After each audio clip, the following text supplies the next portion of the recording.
এই ৩৫ লাখ জনসাধাৰণৰ প্ৰতি অলপ যদি মৰম আছিল, অলপ যদি শ্ৰদ্ধা আছিল, 5 বছৰত একবাৰ হ'লেও হাগ্ৰামা মহিলাৰী ডাঙৰীয়া এছেম্বলিত আহিব লাগিছিলে। ভালে কওক বেয়াই কওক, আহি পেলাই আমাক সমালোচনাই কৰক, আমি আৰু একো ক'ব লগা নাই।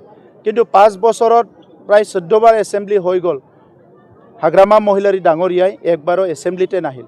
আৰু সিজন কি জননেতা হ'ব? তেখেতৰ সমষ্টিৰ কথাও ক'ব নাহিল, BTRৰ ৩৫ লাখ জনসাধাৰণক ক'ব নাহিল।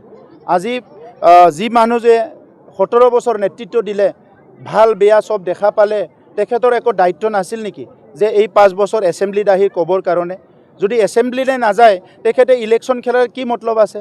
চিফ হৈ পেলাই বহি পেলাই বাহিৰত থাকি, শিলিগুৰিত থাকি, দিল্লী মুম্বাইত থাকি অফিচ চলালে হ'ব নেকি?